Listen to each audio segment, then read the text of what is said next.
یو ځل بیا د البرز علمي او فرهنګي ادارې په نوښت د بلخ ولایت دهدادي ولسوالۍ د پوهنې امریت سره په همغږۍ د یادې ولسوالۍ اړوند بېلابېلو ښوونځیو 1000 تنو زده کوونکو ترمنځ د سیرت الخاتم الانبیا کتاب سیالۍ پر لار اچول شوې وه چې نن ورځ ازموینه ترې واخیستل شوه. د البرز علمي او فرهنګي ادارې مسؤلین وایي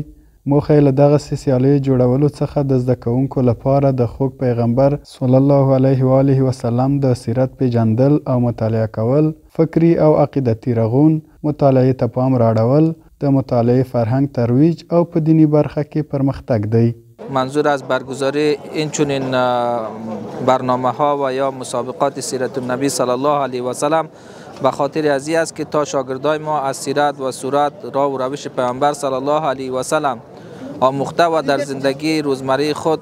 آنها را سرمشق قرار بده و همچنان تا آنها بتوانند که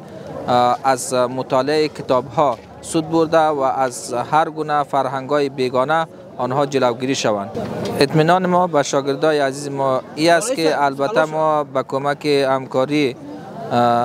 کمیته فرهنگی البرز و خود امارت معارف ان شاء الله تعالی در گذشته ها هم داشتیم و ما به شاگردای عزیز خودی وعده را میتیم که در آینده ها ان شاء الله مسابقات و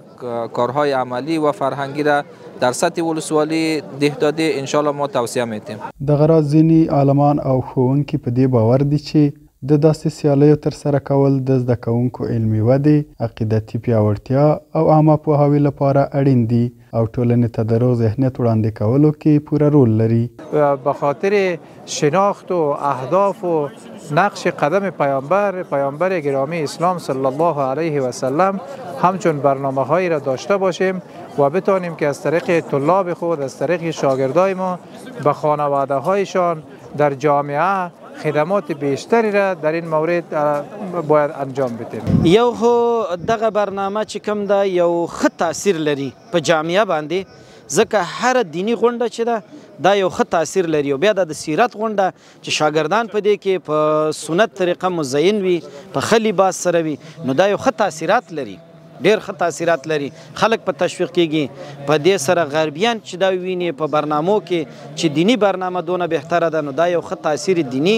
لري په جامعه کې، په خلکو کې یو ښه رول لري. د ازموینې ګډونوال خوښ دي چې د علمي ودې، فکري جوړښت او دینی پوهې د کچې لوړولو لپاره یې دغه سیالۍ کې ګډون وکړ او نن ورځ د کتاب د بشپړ مطالعې او لوست وروسته ازموینه واخیستل شوه. دوی له مسئولینو هیله لري چې دا ډول سیالۍ دې لا زیاتې کړي. من الحمدلله آمادگی کتاب دیگه از روزی که به من داده شده تقریبا 15 روز دوام کرده. الحمدلله 3 بار خواندم، چون به خاطر در مدرسه هم یکم فعالیت داشتیم، در مکتبم 3 بار خواندم و بسیار احساس خوشی داشتم از این امتحان. به خاطر دقت 1000 نفر احساسیم از این بود که من اعتماد به نفس خود اینجا نشان میدم و الحمدلله که از قد 1000 نفر من در اول یا دوم یا در نهایتش سوم شوم، یک احساس خوش دارم. دا مو ټول تر اخره، اول نه تر اخره ولوستو. دې کې مو د محمد صلی الله علیه وسلم د سیرت، نبوت،